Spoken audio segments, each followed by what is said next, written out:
네, 오늘 하나님의 말씀 열왕기상 9장 말씀으로 함께 은혜를 나누고자 합니다. 우리 솔로몬 왕이 성전을 봉헌하고 난 이후에 하나님께서 솔로몬에게 두 번째 나타나게 됩니다. 첫 번째는 우리가 잘 알다시피 왕이 된 직후에 기브온 산당에서 솔로몬이 1,000번제를 드렸을 때, 그때 하나님께서 솔로몬에게 나타나셨죠. 그 당시에 이제 막 왕이 된 솔로몬이 간절한 마음으로 하나님께 간구를 했습니다.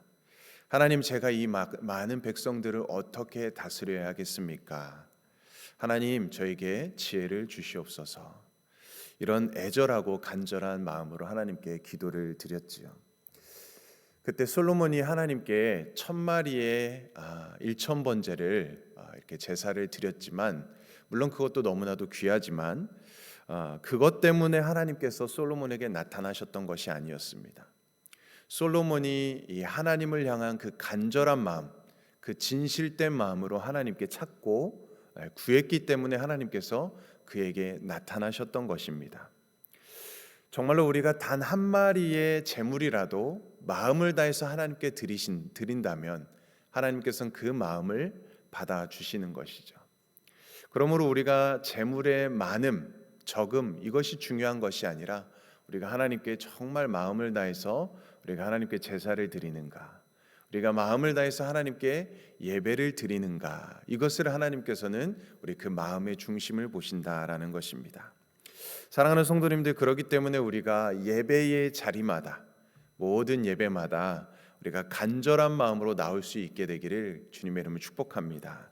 우리가 그저 습관적으로 그냥 의무적으로 예배를 드리는 것이 아니라, 예배 자리로 나오는 것이 아니라 하나님을 간절히 우리가 찾고 하나님을 사랑하는 마음으로, 진실된 마음으로 나아가면 하나님께서 그 마음을 기뻐 받아 주시는 것이죠. 그래서 우리가 하나님을 예배하는 시간이 기다려지고 예배 드리는 이 시간이 너무나도 소중하고 귀한 시간이 된다면, 그렇게 하나님을 예배하면 하나님의 임재와 또 하나님의 은혜를 경험하게 될 줄로 믿습니다. 자, 오늘 본문에서 이제 두 번째로 하나님께서 나타나셨는데요. 그때가 언제였습니까? 1절 말씀을 같이 한번 볼까요? 솔로몬이 여호와의 성전과 왕궁 건축하기를 마치며 자기가 이루기를 원하던 모든 것을 마친 때에라고 기록됩니다. 성전과 모든 왕궁 건축을 모두 마쳤습니다. 여기서 성경은 이렇게 말씀하죠. 자기가 원하던 모든 것을 마친 때에. 무려 20년 정도에 걸쳐서, 20년에 걸쳐서 솔로몬이 이 왕궁과 성전을 모두 다 지었습니다. 자신이 바라던 모든 것을 다 이루었다고 볼 수도 있습니다. 얼마나 감사하고 기쁜 일이겠습니까? 얼마나 감격했겠습니까? 자, 그런데 우리가 잘 알아야 되는 것은 무엇입니까? 바로 자기가 모든 것을 다 이뤘다고 생각한 그때가 위기의 때가 될 수 있다는 것을 우리는 기억해야 되지요. 모든 게 다 이루어진 그 순간이 바로 위기의 시작이 될 수도 있다라는 것입니다. 자, 그래서 고린도전서 10장 12절에선 이런 유명한 말씀이 있죠. 그런즉 선줄로 생각할 때 넘어질까 조심하라.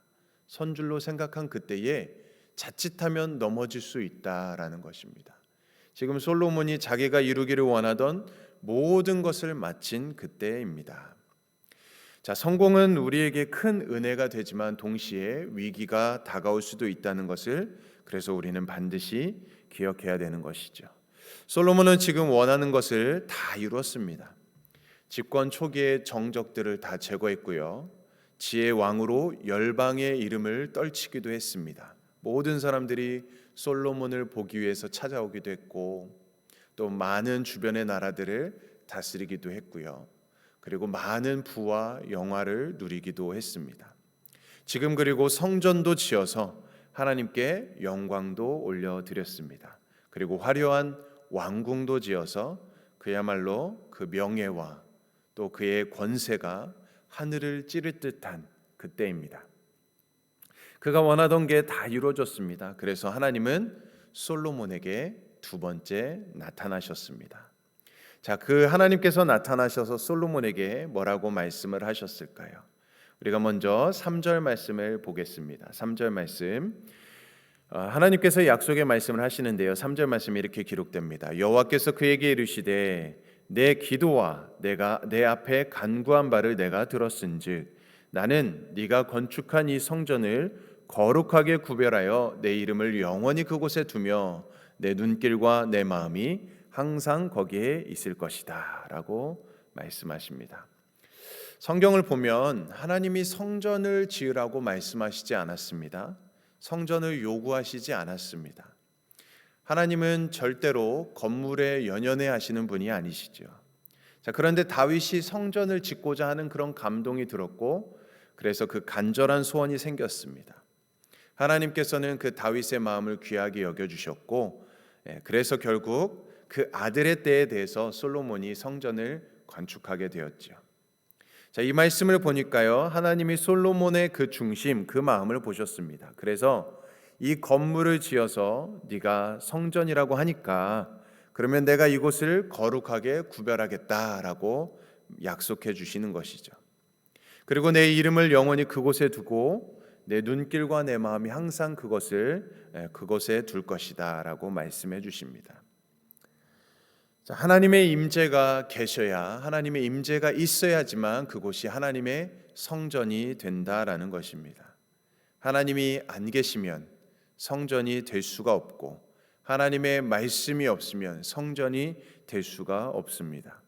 그래서 성전 안에 가장 거룩히 구별된 그 지성소에 하나님의 법궤를 모셔두지 않았습니까? 그 법궤 안에 십계명의 돌판, 하나님의 말씀 언약이 들어있는 것이죠. 그래서 말씀이 있을 때 성전이 되고 말씀을 듣는 백성이 있어야 성전이 되고 말씀대로 사는 사람이 있어야 성전이 되는 것입니다. 오늘 우리말로 이야기한다면 성도들이 성도다운 삶, 하나님의 말씀대로 사는 삶이 되어야 하나님의 성전이 된다라는 것이죠.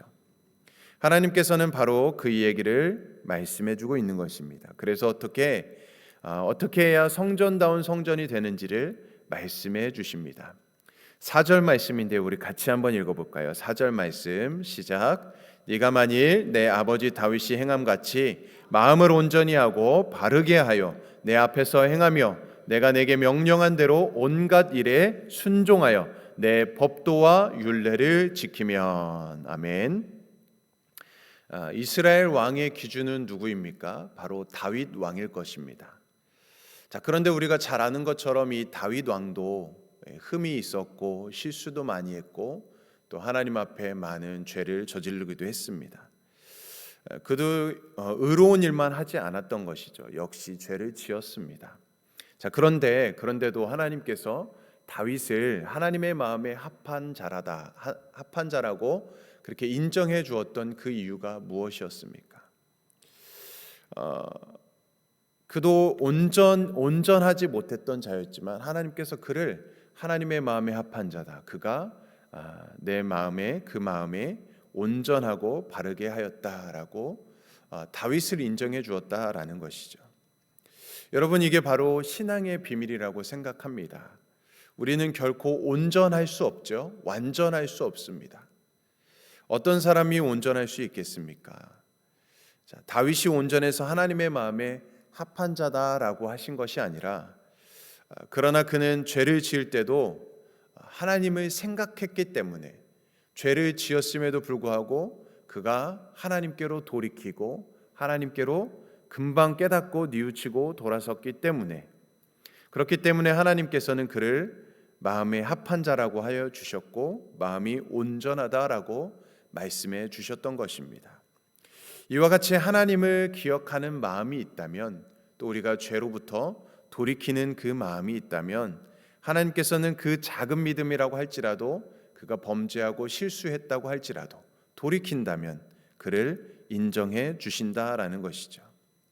비록 여전히 죄 가운데 있고 알게 모르게 죄를 지으며 살아가고요.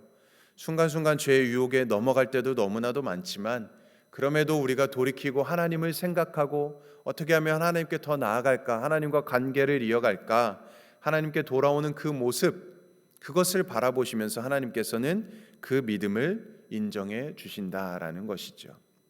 언제든 하나님께 돌아오기만 하면 용서하신다는 그 하나님의 사랑을 신뢰하는 그 모습을 하나님은 의롭다 여겨 주시는 것입니다. 이것이 바로 다윗이 보여준 온전한 믿음의 모습인 것이죠. 자, 그런데 만약에 솔로몬이 다윗의 길로 행치 않으면 어떻게 될까? 자, 오늘 7절 말씀에 보면 만약에 솔로몬과 그 자손들이 다윗의 길로 행하지 아니하고 다른 신을 섬기고 다른 신에게 경배를 하면 하나님은 이렇게 심판할 것이라고 7절에서 말씀합니다. 우리 7절도 한번 같이 읽어보겠습니다. 7절 말씀 시작. 내가 이스라엘을 내가 그들에게 준 땅에서 끊어버릴 것이요 내 이름을 위하여 내가 거룩하게 구별한 이 성전이라도 내 앞에서 던져버리리니 이스라엘은 모든 민족 가운데서 속담거리와 이야기거리가 될 것이며. 아멘. 자, 하나님은 성전에 그 이름을 영원히 두시겠다고 3절에서 이야기하셨지만 그러나 7절 말씀에 보니까요, 이스라엘이 계명을 버리고 약속을 깨뜨릴 때에, 다른 신을 섬길 때에, 우상 숭배할 때에 하나님은 그게 이름은 성전이라고 할지라도 하나님은 그것을 던져버리시겠다. 모든 민족의 이야기거리가 되게 하고 교훈거리가 되게 할 것이다 라고 말씀하고 있습니다.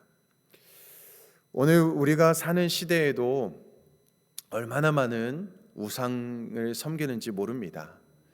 솔로몬 시대와는 물론 그때도 마찬가지지만 지금도 보면은 너무나도 많은 우상들을 섬기며 살아가고 있죠.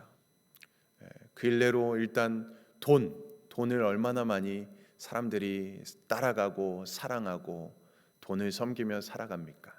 또 명예도 그렇고 또 성공을 위해서 얼마나 많은 우상을 섬기며 살아갑니까? 그뿐만이 아닙니다.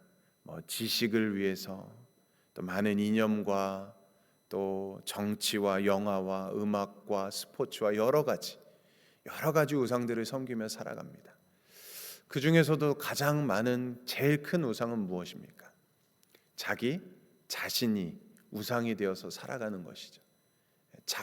신이 되어서 살아갑니다. 우리는 이렇게 수많은 우상을 숭배하며 수많은 우상에 둘러싸여서 살아가고 있다라는 것이죠.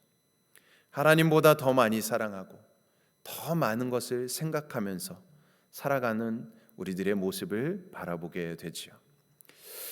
자식을 하나님보다 더 많이 생각하는 것도 우상이 될 것이고, 남편이나 아내를 하나님보다 더 많이 사랑한다면, 생각한다면 그것이 우상이 되는 것이죠. 직업이 될 수도 있고요.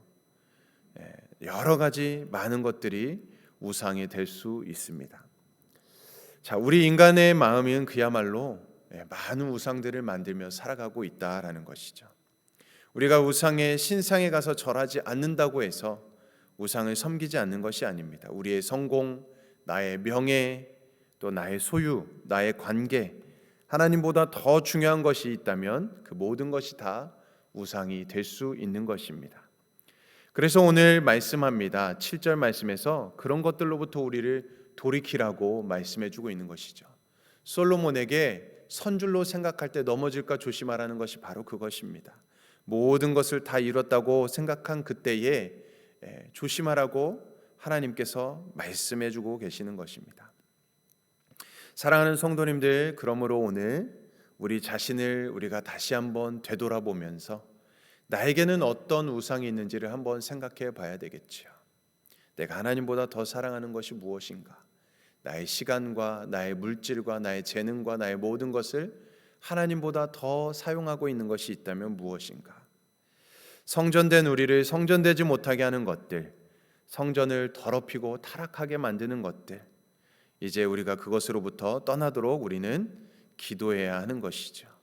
그것들보다 더욱 하나님을 사랑하고 더 소중하고 더 많은 생각과 관심을 쏟을 수 있기를, 우리가 그것으로부터 벗어날 수 있기를 바라면서 우리는 기도하고 간구해야 하는 것입니다.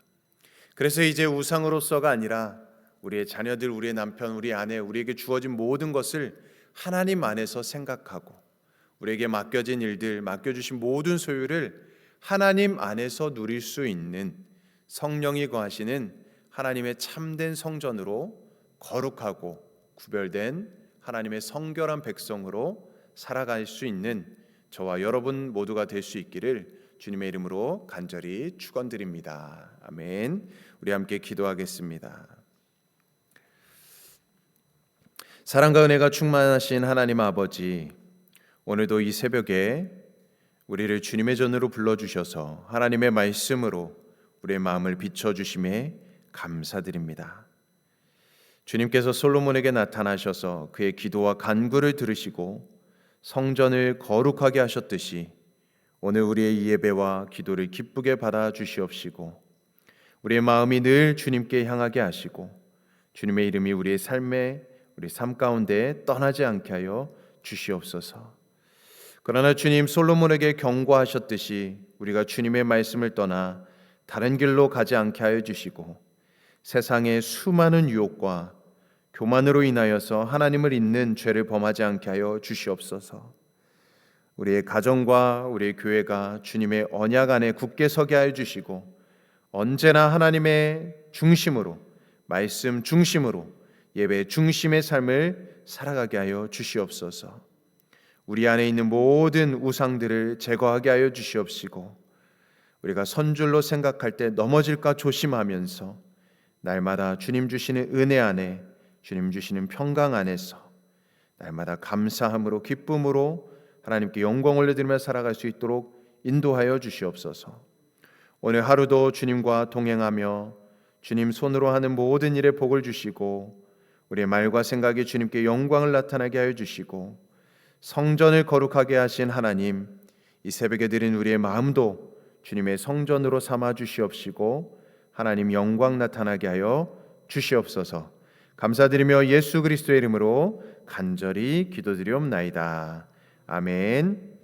오늘은 우리 남아공 김종석, 정춘덕, 곽용섭, 박정진, 안성준, 김현정, 세네가, 조항수, 조신영 선교사님을 위해서 함께 기도해 주시고 또 우리 연약함 중에 아픔 중에 계신 우리 성도님들 계십니다.